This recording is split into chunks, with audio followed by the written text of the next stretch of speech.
నమస్తే, welcome to yes news. ముందుగా headlines. Minority సంక్షేమమే లక్ష్యంగా కూటమి ప్రభుత్వం. ఇమాం మౌజాంలకు గౌరవ వేతనం 45 కోట్లు విడుదల పట్ల హర్షం. ముఖ్యమంత్రి చంద్రబాబు చిత్రపటానికి పాలాభిషేకం.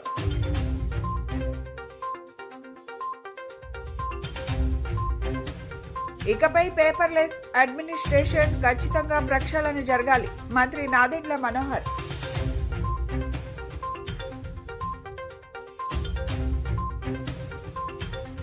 ఎటువంటి బిల్లులు లేకుండా అక్రమంగా తరలిస్తున్న కోటి రూపాయల విలువైన వెండి స్వాధీనం చేసుకున్న ప్రభుత్వ రైల్వే పోలీసులు.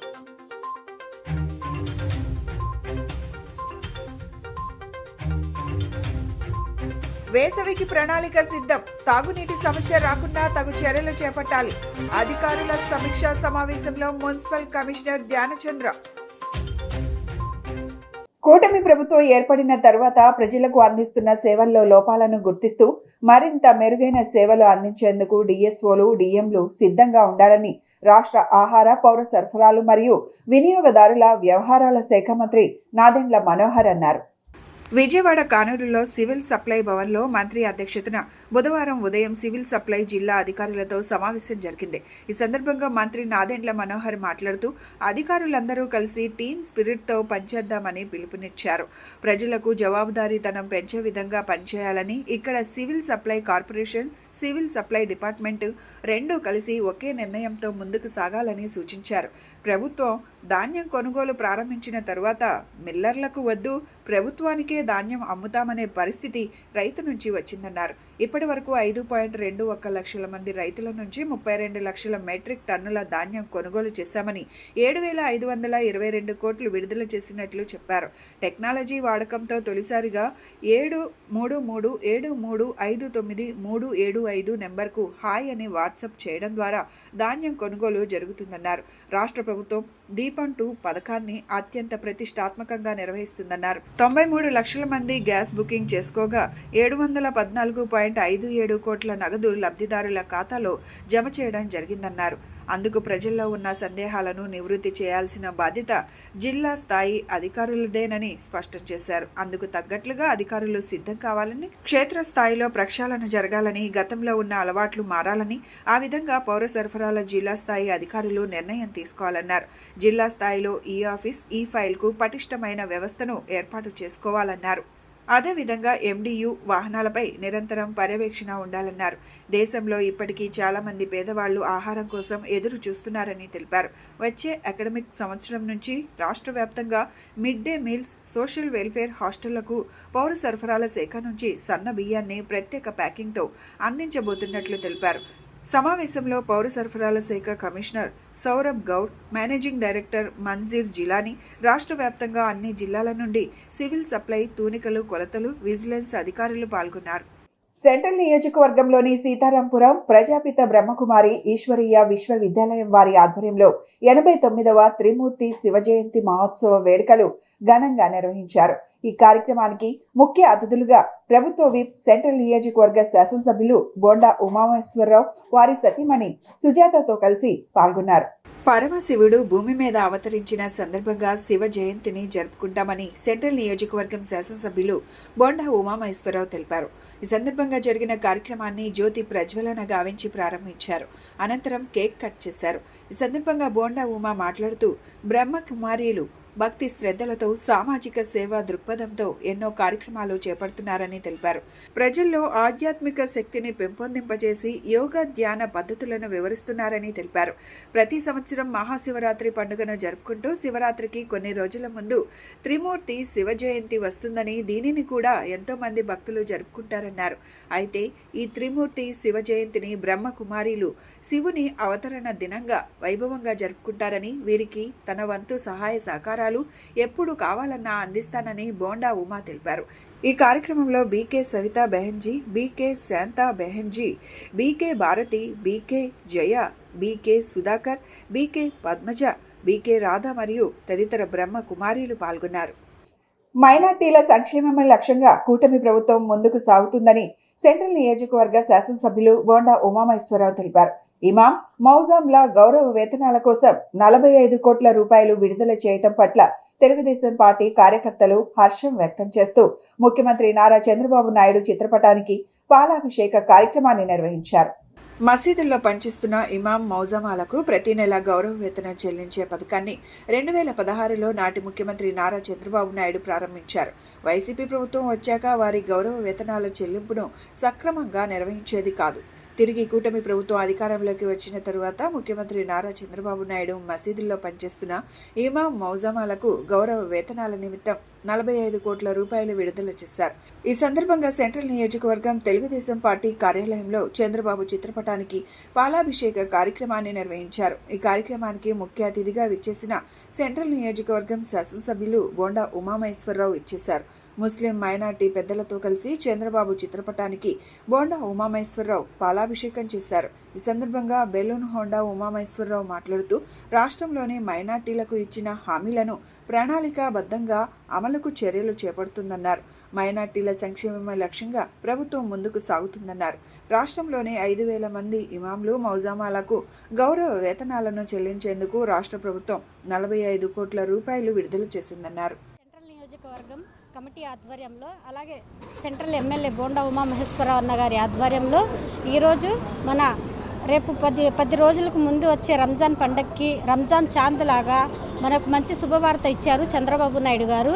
ఆ శుభవార్త ఈరోజు మన ఇమాములకి, మౌజన్లకి అందరికీ రాష్ట్ర వ్యాప్తంగా 45 కోట్లు మంజూరు చేశారు. గత ప్రభుత్వంలో చేయలేని పని ఈరోజు మన ప్రభుత్వంలో వచ్చినాక చంద్రబాబు నాయుడు గారు చేసినటువంటి పనికి మేము మా మైనార్టీ తరఫు నుంచి రాష్ట్ర వ్యాప్తంగా హ్యాపీగా ఫీల్ అవుతున్నాము. ఆయనకి ధన్యవాదాలు తెలుపుకుంటూ అలాగే మా సెంట్రల్ నియోజకవర్గం సెంట్రల్ ఎమ్మెల్యే బోండా ఉమామహేశ్వరరావు అన్నగారు ఎప్పుడు మనకు సెంట్రల్ నియోజక మైనార్టీకి అండగా ఉంటూ అలాగే మనతో పాటు తోడుగా ఉంటూ ప్రతి పనిని మేము ఆయన దగ్గరికి వెళ్ళి ఒక పని చేయమని అడిగినా అది వెంటనే మాకు స్పందించి చేసినటువంటి ఘనత ఎవరంటే మన బోండా ఉమామహేశ్వరరావు అన్నగారు. ధన్యవాదాలు తెలుపుకుంటున్నాం. ఏదైతే తెలుగుదేశం పార్టీ కూటమి ప్రభుత్వం ఎన్నికల ప్రచారంలో హామీ భాగంగా మైనార్టీలకు ఏదైతే హామీ ఇచ్చారో ఈరోజు ఆ హామీని శ్రీ గౌరవనీయులు ఆంధ్రప్రదేశ్ ముఖ్యమంత్రి వర్యులు నారా చంద్రబాబు నాయుడు గారు 45,000 కోట్ల రూపాయలు నిధులు ముస్లిం మైనార్టీ సోదరులకి, మసీదులకి, ఇవాళ మౌజన్లకి, ఇమాంలకి ఆంధ్రప్రదేశ్ మొత్తంగా 45,000 రూపాయలు 45,000 కోట్ల రూపాయలు నిధులు ఇవాళ విడుదల చేయటం అయింది. ఇది చాలా మైనార్టీలకు సంతోషకరమైన విషయం. ఎదర రంజాన్ ఉంది, వచ్చి ఇక 15-20 రోజుల్లో రంజాన్ నెల మొదలవబోతుంది. ఈ రంజాన్ నెలలో అతి స్వీటు పంచదారతో నోరు తీపి చేసినటువంటి ఈ వార్త ముస్లిం మైనార్టీ సోదరులు చాలా హర్షం వ్యక్తం చేస్తున్నారు. మరి గత ప్రభుత్వంలో ఏ సంక్షేమాలు లేవు, ఏ నినాదాలు తప్ప మైనార్టీలకి మంచి చేసిన నాయకుడు లేడు. కూటమి ప్రభుత్వం వచ్చిన తర్వాత నారా చంద్రబాబు నాయుడు గారు మరి నిర్ణయం తీసుకుంటాం, అది వాగ్దానం చేయటం, వాగ్దానంగా భాగంగా ఇవాళ అది నెరవేర్చడం మాకు ఎంతో ఆనందంగా ఉంది. మరి ఇవాళ ఈరోజు విజయవాడ సెంట్రల్ నియోజకవర్గం ఈ గౌరవనీయులు బోండా ఉమామహేశ్వరరావు ఆఫీసు నందు విజయవాడ సెంటర్లో ఉన్న 21 డివిజన్ మైనార్టీ సోదరులందరూ ఇక్కడికి విచ్చేయటం జరిగింది. దీని నారా చంద్రబాబు నాయుడు గారికి పాలాభిషేకంతో ఆయనకి చాలా గౌరవంగా, గణనీయంగా, సంతోషకరంగా మేము ఇలా పండుగల వాతావరణం జరుపుకున్నాం. మరి ఈ పండుగ వాతావరణం జరుపుకున్నామంటే ఇలా నారా చంద్రబాబు నాయుడు గారు మాకు ఇచ్చిన ఈ అవకాశం చాలా చక్కగా మేము అభివృద్ధి కార్యక్రమాలు ఇంకా అలాగే ఇదే కాకుండా మరి సెంట్రల్ కాన్స్టిట్యున్సీలో బోండా ఉమామహేశ్వరరావు గారి ఆధ్వర్యంలో 2014 నుంచి 2019 దాకా ప్రతి మసీదుకి, కబరస్థానికి డెవలప్మెంట్ కోసం ఎన్నో నిధులు విడుదల చేశారు. స్వర్ణాంధ్ర స్వచ్ఛాంధ్రకి సీఎం శ్రీకారం చుట్టారని స్వచ్ఛాంధ్ర కార్పొరేషన్ చైర్మన్ కొమ్మారెడ్డి పట్టాభిరామ్ అన్నారు. ఫిబ్రవరి నెల థీమ్ సోర్స్ రీసోర్స్ అనే థీమ్తో ముందుకు వెళ్లామని చెప్పారు. నెలకి ఒక థీమ్తో ముందుకు వెళ్తున్నట్లు వెల్లడించారు. ఆంధ్రప్రదేశ్ రాష్ట్రంలోని కూటమి ప్రభుత్వం స్వచ్ఛాంధ్ర కార్యక్రమాలు చేపట్టిన సంగతి తెలిసిందే. ఈ స్వచ్ఛాంధ్ర కార్యక్రమంలో భాగంగా నేడు నగరంలోని ఎక్సైజ్ కాలనీలో జరిగిన స్వచ్ఛాంధ్ర కార్యక్రమంలో స్వచ్ఛంద కార్పొరేషన్ చైర్మన్ కొమ్మారెడ్డి పట్టాభిరామ్ పాల్గొన్నారు. ఈ సందర్భంగా ఆయన మాట్లాడుతూ స్వర్ణాంధ్ర స్వచ్ఛాంధ్రకి సీఎం శ్రీకారం చుట్టారని అన్నారు. ఫిబ్రవరి నెల థీమ్ సోర్స్ రీసోర్స్ అనే థీమ్తో ముందుకు వెళ్లామని చెప్పారు. నెలకి ఒక థీమ్తో ముందుకు వెళ్తున్నట్లు వెల్లడించారు. గత నెల కంటే ఈ నెల మరింత ముందడుగు వేయటం జరిగిందన్నారు. 90 శాఖలతో దీనిలో భాగస్వామ్యం చేయడం జరిగిందన్నారు. వీటికి నోడల్ అధికారులను నియమించామని 1,02,000-17,000 మంది ఈ స్వచ్ఛాంధ్రలో భాగస్వామ్యం అయ్యారని తెలిపారు. డిపార్ట్మెంట్ ఉద్యోగులు ఆయా డిపార్ట్మెంట్ అధికారులతో కలిసి పనిచేస్తారని, చంద్రబాబు ఆశయాలకు అందరూ అండగా నిలబడాలని పేర్కొన్నారు. రాష్ట్రంలో ఎక్కడ డంపింగ్ యార్డ్ కనిపించకుండా చేయాలని సీఎం ముఖ్య ఉద్దేశమని చెప్పారు. ప్రతి ఒక్క మున్సిపల్ కార్పొరేషన్లో వేస్ట్ మేనేజ్మెంట్ చేయడం అంటే ఏ రోజు వచ్చినా చెత్తను ఆ రోజే ప్రాసెస్ చేయడం జరుగుతుందన్నారు. పైలట్ ప్రాజెక్టుగా కందుకూరులో ప్రారంభించడం జరిగిందని, రానున్న రోజుల్లో రాష్ట్ర వ్యాప్తంగా ఇదే విధంగా ఏర్పాటు చేస్తామని చెప్పారు. ఇప్పుడు ఉన్న డంపింగ్ యార్డులు స్థానంలో పార్కులను ఏర్పాటు చేస్తామన్నారు. గౌరవ ముఖ్యమంత్రి చంద్రబాబు నాయుడు గారు స్వర్ణాంధ్ర స్వచ్ఛాంధ్ర అనే ఒక నినాదంతో ఏదైతే ఒక ఉద్యమానికి జనవరి నెలలో శ్రీకారం చుట్టారో మైదుకూరులో, అది ఆ ఉద్యమం 2వ నెలలోకి ప్రవేశించింది. మరి ఫిబ్రవరి నెలలో మొన్న 15వ తేదీన కందుకూరులో రాష్ట్ర స్థాయి కార్యక్రమానికి స్వర్ణాంధ్ర స్వచ్ఛాంధ్ర కార్యక్రమానికి గౌరవ ముఖ్యమంత్రి గారు ముఖ్య అతిథిగా విచ్చేయటం జరిగింది. అదేవిధంగా రాష్ట్ర వ్యాప్తంగా ఉన్నటువంటి ప్రతి జిల్లాలో, ప్రతి నియోజకవర్గంలో, ప్రతి మండలంలో కూడా ఈ కార్యక్రమం పెద్ద ఎత్తున జరుగుతూ ఉంది. ప్రతి నెల కూడా గత నెలతో పోల్చుకుంటే ఇంప్రూవ్మెంట్ కూడా కనపడుతూ ఉంది. ఇంకా ఎక్కువ మంది ఈ కార్యక్రమంలో భాగస్వాములు అవుతూ ఉన్నారు. అదేవిధంగా గతంలో ప్రకటించిన విధంగా ప్రతి నెల కూడా ఒక థీమ్ని ఎంచుకొని ఈ ఉద్యమాన్ని ముందుకు తీసుకువెళ్తూ ఉన్నాం. మరి ఫిబ్రవరి నెలలో సోర్స్ రీసోర్స్ అనే థీమ్ ఆధారంగా చేసుకుని కార్యక్రమాలు చేపట్టడం జరిగింది. ఏదైతే సెగ్రిగేషన్ అంటే చెత్తని వేరు చేయటం ద్వారా దానిలోంచి వచ్చేటటువంటి అనేక రకాలైనటువంటి రీసైక్లబుల్స్ని మనం బయటికి తీసినట్లయితే సంపద సృష్టించుకునేటటువంటి అవకాశం కూడా ఉంటుంది అన్న ఒక థీమ్ని మేము ఫిబ్రవరి నెలలో తీసుకుని అనేక కార్యక్రమాలు చేపట్టాం. మరి దీనికి సంబంధించి ప్రతి నెల కూడా మేము సాధిస్తున్నటువంటి ప్రగతిని, ఏదైతే ప్రోగ్రెస్ మేము అచీవ్ చేస్తూ ఉన్నామో, అదేవిధంగా సాలిడ్ అండ్ లిక్విడ్ వేస్ట్ మేనేజ్మెంట్కి సంబంధించి మరి రాష్ట్రం ఏ స్థాయిలో ఉందో, మరి ఎక్కడికి చేరుకోవాలనుకుంటున్నాం, ఏం టార్గెట్స్ పెట్టుకున్నాం, ఇవన్నీ కూడా ప్రతి నెల ఒక నివేదికని గౌరవ రాష్ట్ర ముఖ్యమంత్రి గారు ప్రజలకి ఇవ్వమని మరి స్వచ్ఛాంధ్ర కార్పొరేషన్కి ఆదేశించడం జరిగింది. పిల్ల సైకో వంశీని పరామర్శించేందుకు పెద్ద సైకో వచ్చాడని మాజీ ముఖ్యమంత్రి జగన్ పై టీడీపీ నేత బుద్ధ వెంకన్న తీవ్రంగా విమర్శలు గుప్పించారు. వంశీని కలిసిన తరువాత జగన్ పని అయిపోయిందని తెలిపారు. నందిగం సురేష్ని ఇలా ఎందుకు కలవలేకపోయారని ప్రశ్నించారు. పశ్చిమ నియోజకవర్గంలోని తన కార్యాలయంలో టీడీపీ నేత బుద్ధ వెంకన్న విలేకరులతో మాట్లాడుతూ జగన్ ఒక పథకం ప్రకారం కిరాయి మూకలను తీసుకుని విజయవాడకు వచ్చాడని విమర్శించారు. పోలీసులు ఎక్కడున్నా వారి బట్టలు ఊడదీస్తారని చేసిన వ్యాఖ్యలు జగన్ నైజాన్ని మరోసారి బయటపెట్టారన్నారు. నీ పిల్లలను కలవాలన్నా కూడా అదే పోలీసుల అనుమతి నీకు ఉండాలని జగన్ని ఉద్దేశిస్తూ తెలిపారు. జగన్ వ్యాఖ్యలు చూసి వంశీ సతీమణి అక్కడే నవ్వుకుంటున్నారని వీడియో చూసుకోమన్నారు. అధికారంలో ఉండగా తొడలు కొట్టి మీసం తిప్పి జబ్బలు జరిచారని తెలిపారు. కొడాలి నాని వచ్చి మళ్ళీ అప్పుడే వెళ్లిపోయాడని సవాల్ చేసిన కొడాలి నానికి ఎందుకంత భయం అని అన్నారు. గన్నవరంలో చంద్రబాబు నిలబెట్టిన వెంకట్రావు చేతిలో వంశీ, గుడివాడలో కొత్త అభ్యర్థి చేతిలో కొడాలి నానీలు ఓడిపోయినా సిగ్గురాలేదా అంటూ వ్యంగ్యమాడారు. విజయవాడలో బీభత్సం సృష్టించాలని జగన్ ఆలోచన చేశారని విమర్శించారు. అరాచకాలు, అల్లర్లు సృష్టించేందుకే కార్యకర్తలను వెంట వేసుకొని జగన్ వచ్చాడని, వంశీని కలవాలనుకుంటే జగన్ ఒక్కడే వెళ్లి వంశీతో మాట్లాడవచ్చు కదా అని ప్రశ్నించారు. చంద్రబాబుపై విమర్శలు చేసిన జగన్కు వంశీ వ్యాఖ్యలు గుర్తుకు రాలేదా అన్నారు. వంశీ చంద్రబాబు, భువనమ్మలను తిడితే జగన్ పైశాచిక ఆనందం పొందాడని తెలిపారు. అసలు వంశీ అనేవాడిని నువ్వు ఎప్పుడైతే జైలుకి వెళ్ళి పరామర్శించావో చరిత్ర ఈనుడైపోయాడు జగన్మోహన్ రెడ్డి. దాంట్లో అసలు రెండో క్వశ్చనే లేదు. ఎందుకంటే వంశీ చేసినటువంటి పాపాలు అన్నీ. నువ్వు ఈరోజు మళ్ళీ మిర్చి ఆటకి వెళ్తున్నాను. ఎన్నికల కోడ్ పార్టీ అధికారంలో ఉంది. ఎక్కడైనా తెలుగుదేశం బ్యానర్ ఉందా చూడండి. ఎక్కడైనా విజయవాడలో మీరు ఒక్కసారి క్లిప్పింగ్ తీసుకెళ్ళి మా ఆఫీస్ కాడ చూడండి ఎన్ని బ్యానర్లు ఉన్నాయో.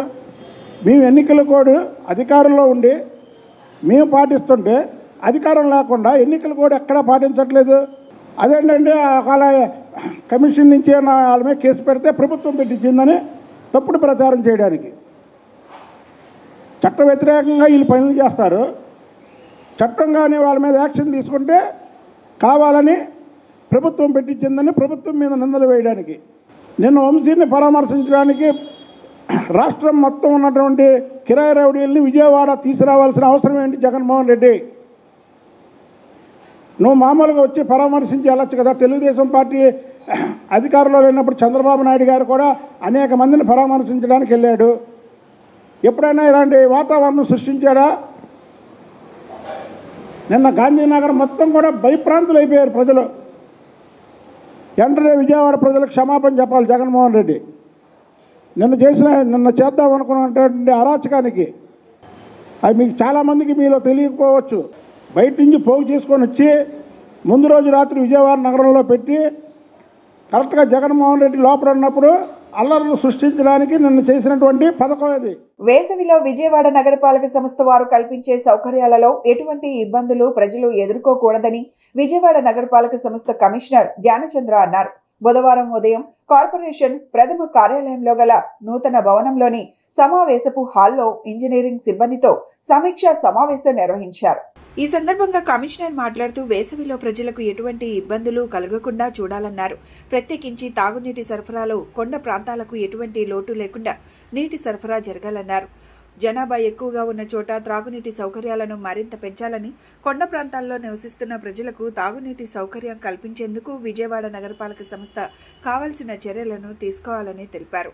నగర పరిధిలో గల ప్రాజెక్టులు, పార్కుల నిర్వహణలో ఎటువంటి ఇబ్బంది కలగకుండా ప్రణాళిక సిద్ధం చేయాలన్నారు.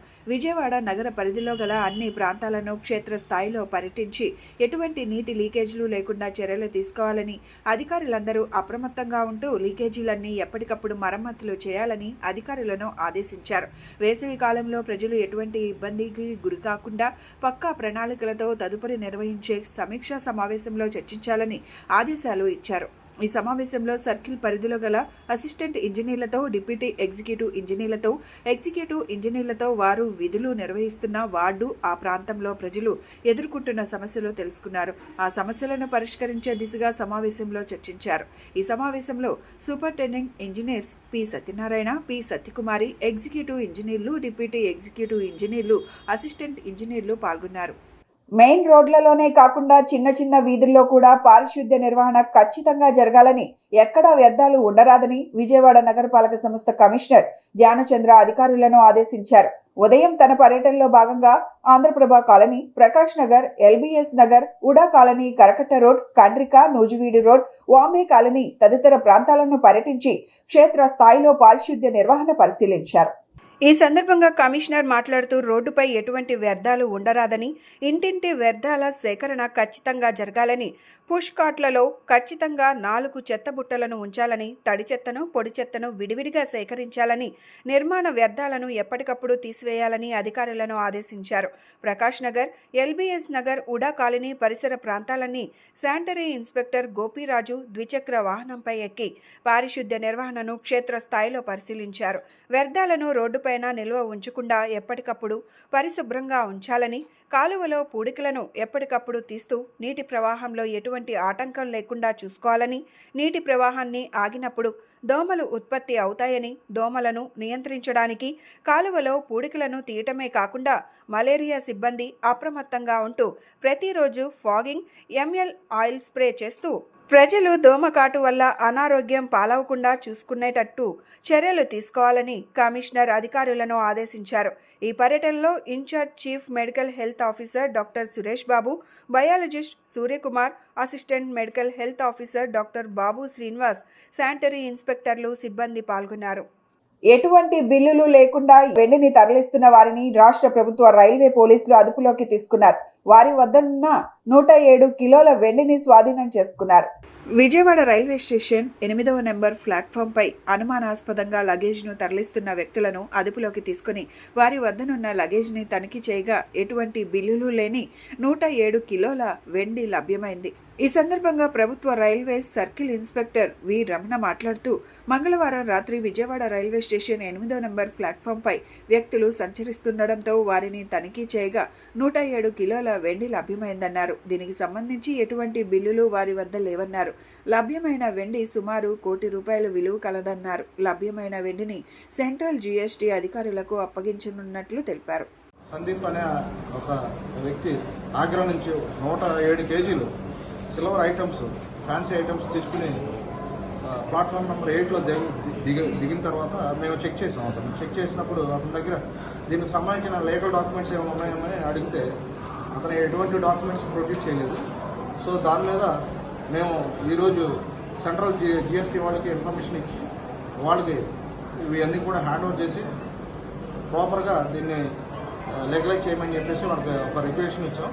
వాళ్ళు కూడా వచ్చి ఉన్నారు. వాళ్ళందరికీ కూడా ఇవన్నీ కూడా 107 కేజీలకు సంబంధించిన సిల్వర్ ఐటమ్స్ అన్ని కూడా హ్యాండ్ ఓవర్ చేయడం జరుగుతుంది. భారత కమ్యూనిస్ట్ ఉద్యమ శత వార్షికోత్సవం సందర్భంగా మార్క్సిస్ట్ ఆలోచన పరుల బృందం ఆధ్వర్యంలో భారత కమ్యూనిస్ట్ ఉద్యమ పురోగమనం, ఆవశ్యకత, అవకాశాలు, అవరోధాలు అంశాలపై ఈ నెల 23న సదస్సు నిర్వహిస్తున్నట్లు కమిటీ కన్వీనర్, హక్కుల ఉద్యమ నేత చిగురుపాటి బాబురావు, ఏయూ విశ్రాంత ఆచార్యుడు అబ్దుల్ నూర్ బాషా తెలిపారు. గాంధీనగర్ ప్రెస్ క్లబ్లో ఏర్పాటు చేసిన విలేకరుల సమావేశంలో కార్యక్రమ పోస్టర్ను విడుదల చేశారు. ఈ సందర్భంగా వారు మాట్లాడుతూ, స్థానిక బుక్ ఫెస్టివల్ ఈ సదస్సులో 17 రాష్ట్రాల కమ్యూనిస్ట్ వామపక్ష నేతలు పాల్గొంటారని తెలిపారు. దేశంలో మతోన్మాదం, నిరుద్యోగం అధికమైందని, దళితులు, మైనార్టీలకు రక్షణ కరువైందని ఆవేదన వ్యక్తం చేశారు. లౌకిక రాజ్యాంగ హక్కులను హరిస్తున్నారని చెప్పారు. ఈ నేపథ్యంలో దేశంలో ప్రగతిశీల లౌకిక శక్తుల పునరీకరణ ఆవశ్యకత ఉందని తెలిపారు. ఉద్యమ పురోగమన, అవకాశాలు, అవరోధాల గురించి వివిధ కమ్యూనిస్ట్ పార్టీ అభిప్రాయాలను ఒకే వేదికపై నుంచి ప్రజలకు తెలియజేయడమే ఈ సదస్సు యొక్క ముఖ్య ఉద్దేశమని తెలిపారు. నిర్వహణ కమిటీ సభ్యులు పిచ్చుక శ్రీనివాస్, సామాజిక కార్యకర్త Mothkur Arun Kumar, retired engineer A Chandrasekhar, senior journalist JV Rangareddy తదితరులు పాల్గొన్నారు. భారతదేశంలో కమ్యూనిస్ట్ పార్టీ ఏర్పడి 100 సంవత్సరాలు పూర్తి అవుతున్న సందర్భంగా విజయవాడ నగరంలో భారత కమ్యూనిస్టు ఉద్యమం శతవార్షికోత్సవం అనేటువంటి ఒక సందర్భంలో ఒక అంశం తీసుకొని ఒక మీటింగ్ ఏర్పాటు చేయడం జరిగింది. ఈ నెల 23వ తేదీన భారత కమ్యూనిస్టు ఉద్యమ పురోగమనము, ఆవశ్యకత, అవకాశాలు, అవరోధాలు అనే అంశం మీద ఈ సదస్సు ఏర్పాటు చేయడం జరుగుతూ ఉంది. దీనిలో భాగంగా ఒక 15 నుంచి 17 వరకు ఉన్నటువంటి వివిధ కమ్యూనిస్ట్ పార్టీలు, ఆ గ్రూపులు, వాళ్ళందరినీ కూడా ఈ సదస్సుకి మనం పిలిపివ్వడం జరిగింది. వాళ్ళందరూ కూడా రాబోతున్నారు. ఈ 100 సంవత్సరాలలో భారతదేశంలో మతోన్మాద సమస్య తీవ్రమవుతూ ఉంది. మతోన్మాదమే కాకుండా మైనారిటీ మతస్థుల యొక్క సమస్యలు కూడా తీవ్రమవుతూ ఉన్నాయి. ద్రవ్యోల్బణము, నిరుద్యోగ సమస్య తీవ్రమవుతూ ఉంది. ఇవన్నీ కాకుండా దళిత వర్గాల సమస్యలు కూడా తీవ్రమవుతూ ఉన్నాయి. ఈ పరిస్థితుల్లో మరి వివిధ గ్రూపులుగా చీలిపోతున్నటువంటి కమ్యూనిస్టు ఉద్యమం ఒక పునరేకీకరణ జరగడానికి ఎలాంటి అవకాశాలు ఉన్నాయి చర్చించడానికి ఈ సదస్సు ఏర్పాటు చేయడం జరుగుతూ ఉంది. విజయవాడ బస్టాండ్ ఎదురుగా గల పరమ పవిత్రమైన పద్మావతి గార్డ్ను E3 స్ట్రీట్ అనే పేరుతో వ్యాపార కేంద్రంగా మార్చడం తీవ్ర అన్యాయమని జైభీం భారత్ పార్టీ ప్రధాన కార్యదర్శి వరస సురేష్ కుమార్ తెలిపారు. పవిత్ర పద్మావతి ఘాట్ వద్ద నుండి వెలువడే వ్యర్థాలను కృష్ణా నదిలో వేస్తూ నదిని అపవిత్రం చేస్తున్నారని ఆగ్రహం వ్యక్తం చేశారు. ఈ విషయమై నగర మున్సిపల్ కమిషనర్ ధ్యానచంద్రను జైభీం భారత్ పార్టీ నాయకులు కలిసి తక్షణమే చర్యలు తీసుకోవాలంటూ వినతి పత్రాన్ని అందజేశారు. ఈ సందర్భంగా పరస సురేష్ కుమార్ మీడియాతో మాట్లాడుతూ, గతంలో నగర కార్పొరేషన్లో ఉన్న నేషనల్ గ్రీన్ ట్రిబ్యునల్ రూల్ను, సుప్రీంకోర్టు రూల్ను అతిక్రమించి తెలంగాణ రాష్ట్ర మంత్రి అల్లుడికి అక్రమంగా కాంట్రాక్ట్ అప్పగించి E3 స్ట్రీట్ వ్యాపారాన్ని నడపడానికి సహకరించారని తెలిపారు. 7 సంవత్సరాల నుండి సంవత్సరానికి 25,50,000 రూపాయల చొప్పున రాజకీయ నాయకులతో ఉన్న పరిచయంతో కాంట్రాక్ట్ను జాయిన్ ఎంటర్టైన్మెంట్ ప్రైవేట్ లిమిటెడ్ సంపాదించిందన్నారు. వైసీపీ ప్రభుత్వంలో మంత్రితో రెన్యువల్ చేయించుకొని మరలా E3 స్ట్రీట్ను టీడీపీ ప్రభుత్వంలో రెన్యువల్ చేయించుకునేందుకు ప్రయత్నిస్తున్నారని తెలిపారు.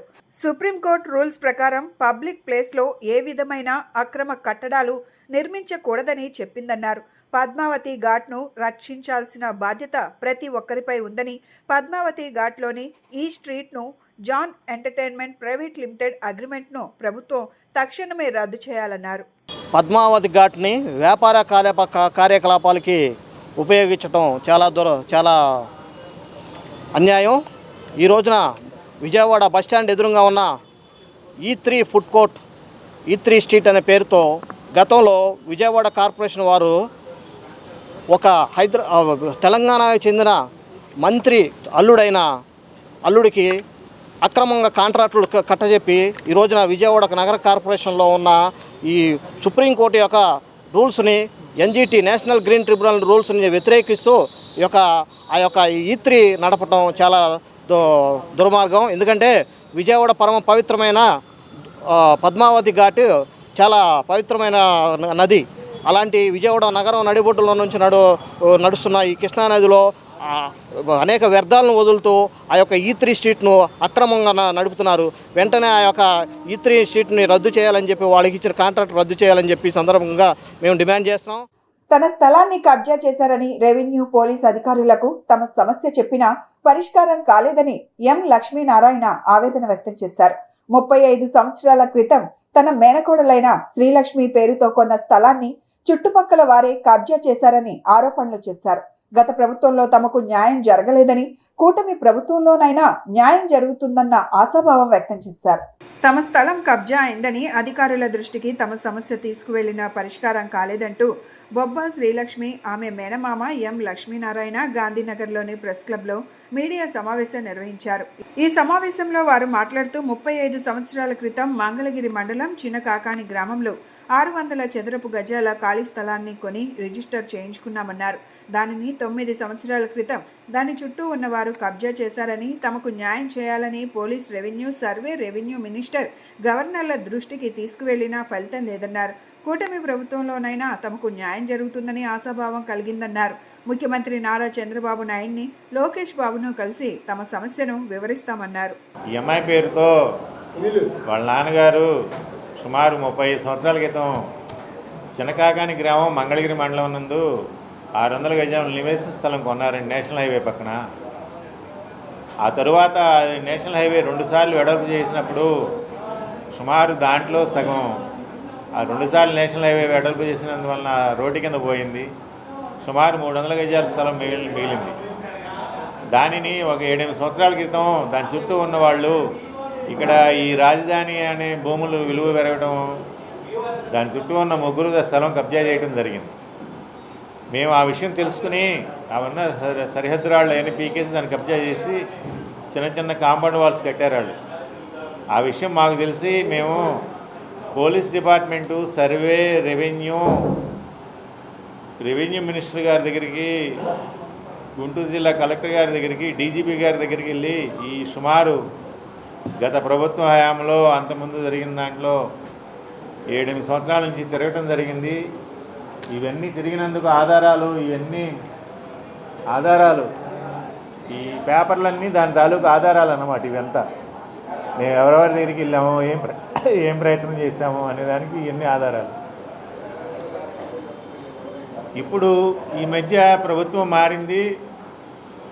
గౌరవ ముఖ్యమంత్రి గారు ఇలాంటి భూ కబ్జాదారుల మీద చాలా సీరియస్గా చర్య తీసుకుంటామని పేపర్లో ప్రకటన చేశారు. డీజీపీ గారు కూడా ఈ మధ్య కొత్తగా డీజీపీ గారు మారారు, కొత్త ఆయన వచ్చారు. వారు కూడా పత్రికాముఖంగా ప్రకటన చేశారు, భూ కబ్జాదారుల మీద చాలా కఠినమైన చర్యలు తీసుకుంటామని. ఉయ్యూరులో పారపూడి కనక చింతయ్య వీరమ్మ తల్లి సమేత తిరునాళ్ల మహోత్సవం గత 11 రోజుల నుంచి ఉయ్యూరులో అంగరంగ వైభవంగా జరుగుతున్నాయి. వేడుకలలో భాగంగా ప్రధాన ఘట్టమైన సీడీ బండి మహోత్సవం కన్నుల పండుగగా ఉయ్యూరు పట్టణంలో కొనసాగింది. వేలాది భక్తజన సందోహం మధ్య సీడీ బండి ఊరేగింపు కొనసాగింది. ఆనవాయితీ ప్రకారం భక్తులు సీడీ బండిపై అరటికాయలు విసిరి తమ భక్తిని చాటుకున్నారు. వీరమ్మ తల్లి ఉయ్యాల స్తంభం వద్ద సీడీ ఆడించి ఆలయానికి సీడీ బండి చేరుకుని గుడి చుట్టూ 3 ప్రదక్షిణలు నిర్వహించారు. ఉయ్యూరు దళితవాడకు చెందిన ఉయ్యూరు వంశీకులు ఈ ఏడాది వివాహం చేసుకునే వ్యక్తి పసుపు కుంకుమ పుచ్చుకున్న వరుడిని పోలీస్ బందోబస్తు నడుమ ఊరేగింపుగా తీసుకొని పోయి ఉయ్యూరు సెంటర్కి తీసుకురాగా అక్కడ నుండి సందడిగా ఆలయానికి చేరుకున్న వరుణ్ణి ఆలయం ముందు సీడీ బండి బుట్టలో కూర్చోబెట్టి ఆడించారు.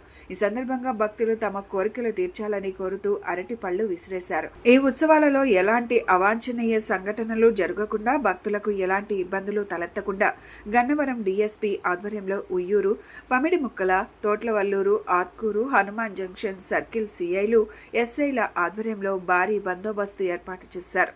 ఉయ్యూరు పట్టణ SI, rural SI Suresh, Kankipadu SI Sandeep పర్యవేక్షించారు.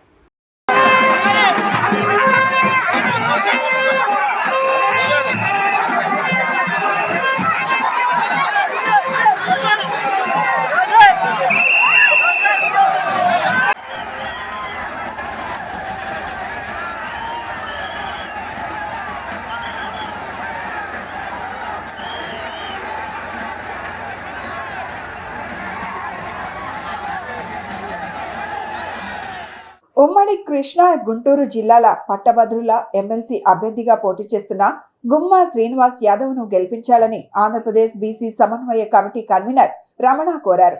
విజయవాడ ప్రెస్ క్లబ్ లో మంగళవారం నిర్వహించిన మీడియా సమావేశంలో మాట్లాడిన ఆయన రాష్ట్రంలోని ప్రధాన పార్టీలు బీసీలను అనగదొక్కే విధంగా వ్యవహరిస్తున్నాయని మండిపడ్డారు.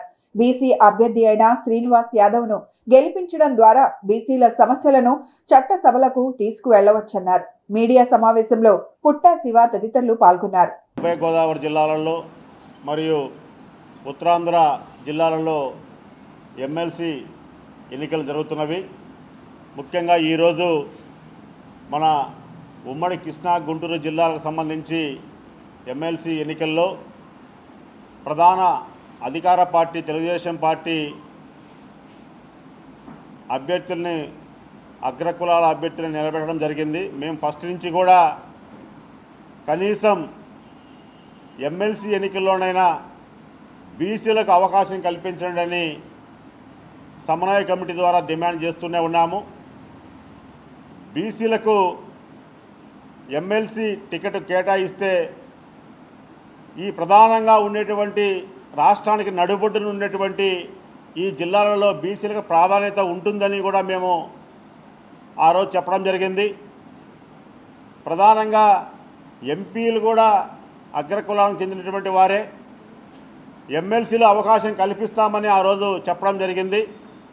అందువలన బీసీలను ఒక క్రమపద్ధతిగా చట్టసభల్లోకి వెళ్లకుండా, రాజ్యాధికారంలోకి చోటు రాకుండా చేస్తున్నటువంటి ప్రక్రియలో భాగంగానే అధికార పార్టీ చేస్తున్నదని మేము చెప్తున్నాము. పట్టభద్రుల ఎమ్మెల్సీ విషయాల్లో గత ఎమ్మెల్సీలు అందరూ కూడా నిరుద్యోగుల యొక్క జీవితాలతో ఆడుకున్నారు. ఎక్కడా కూడా వాళ్ళ యొక్క సమస్యల్ని మండలిలో ప్రస్తావించలేదు. ఒకవేళ ప్రస్తావించినా కూడా అది కేవలం ఒక నామమాత్రపు స్థాయిగానే మిగిలిపోయింది. ఎందుకంటే రాష్ట్ర ప్రభుత్వం అధికారంలోకి వచ్చిన తర్వాత నిరుద్యోగులకి నిరుద్యోగ భృతిని కల్పిస్తానని హామీ ఇచ్చారు. మెగా డిఎస్సి ఇస్తామని హామీ ఇచ్చారు. అదేవిధంగా జాబ్ క్యాలెండర్ ఇస్తామని హామీ ఇచ్చారు. ఇవన్నీ కూడా గాలికి వదిలేశారు. ఎక్కడా కూడా వాటి ప్రస్తావన అనేది తీసుకొని రాలేదు. మరి ఉన్నటువంటి ఎమ్మెల్సీలు ఎవరు కూడా ఈ విషయాన్ని ఎక్కడా కూడా ప్రస్తావించకుండా వాళ్ళ పదవిని కేవలం అలంకరణగానే మిగిలిపోయింది. మరి ఈరోజు మరీ ముఖ్యంగా చూసినట్లయితే గ్రూప్ 2 మెయిన్స్ పరీక్ష ఈ నెల 23వ తేదీన జరపడానికి ఆంధ్రప్రదేశ్ పబ్లిక్ సర్వీస్ కమిషన్ నిర్ణయించింది. బులెటిన్ ముగించే ముందు హెడ్లైన్స్ మరొకసారి. మైనార్టీ సంక్షేమమే లక్ష్యంగా కూటమి ప్రభుత్వం. ఇమాం మౌజాంలకు గౌరవ వేతనం 45 కోట్లు విడుదల పట్ల హర్షం. ముఖ్యమంత్రి చంద్రబాబు చిత్రపటానికి పాలాభిషేకం.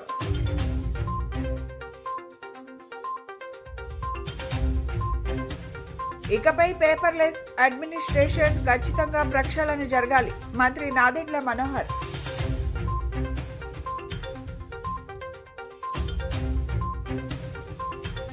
ఎటువంటి బిల్లులు లేకుండా అక్రమంగా తరలిస్తున్న కోటి రూపాయల విలువైన వెండి స్వాధీనం చేసుకున్న ప్రభుత్వ రైల్వే పోలీసులు.